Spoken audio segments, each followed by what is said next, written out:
आजकल हम ऐसी दुनिया में रह रहे हैं जहां इंसानों की जिंदगी की कीमत दिन ब दिन कम होती जा रही है। हम शराब, सिगरेट, तंबाकू खाते पीते हैं, ये जानते हुए भी कि ये सब हमारे लिए खराब है। लेकिन जब कोई बच्चा तंबाकू को हाथ भी लगाता है तो हम उसे डांटते हैं, मारते भी हैं। क्यों? क्योंकि हमें पता है कि उसकी जिंदगी कितनी कीमती है। लेकिन क्या हम सच में समझते हैं कि हमारे बच्चे हमसे दूर जा रहे हैं? क्या हम उस खतरे को देख पा रहे हैं जो उनके फ्यूचर पर मंडरा रहा है?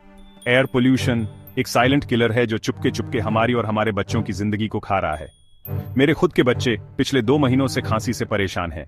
कॉफ सिरप, नेबुलाइजर लगभग उतनी ही बार दे रहे हैं जितनी बार खाना खिलाते हैं।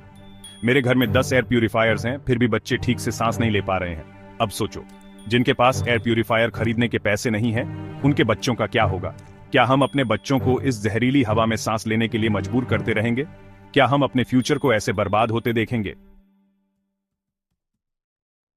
हम टैक्स देते हैं, सरकार को पैसा देते हैं, लेकिन क्या हमें बदले में साफ हवा और पानी जैसी बेसिक सुविधाएं मिल रही हैं? जब हम करोड़ों का घर लेते हैं तो स्टैंप ड्यूटी देते हैं। क्या हमें यह उम्मीद नहीं करनी चाहिए कि जिस जमीन पर हम रह रहे हैं वहां की हवा और पानी साफ हो? अफसोस की बात है, सरकारें इस सीरियस इशू पर आंखें बंद किए बैठी हैं। बड़े बड़े बैनर्स और होर्डिंग्स पर अपनी तारीफ करवा रही हैं, लेकिन असली प्रॉब्लम्स पर बात करने से कतरा रही हैं। दिल्ली, जो कभी दिलवालों का शहर था, आज दुनिया का सबसे ज्यादा पोल्यूटेड शहर बन गया है। और अगर हम दुनिया के 30 सबसे पोल्यूटेड शहरों की बात करें तो उनमें से 22 हमारे इंडिया में हैं। दिल्ली में रहने से आपकी उम्र 12 से 13 साल तक कम हो सकती है।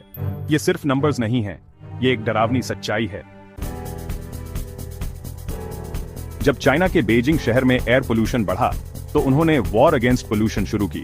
उन्होंने शहर के आसपास के सारे कोल वाले पावर प्लांट्स हटा दिए। लेकिन दिल्ली के 300 किलोमीटर के अंदर आज भी 11 कोल पावर प्लांट्स चल रहे हैं।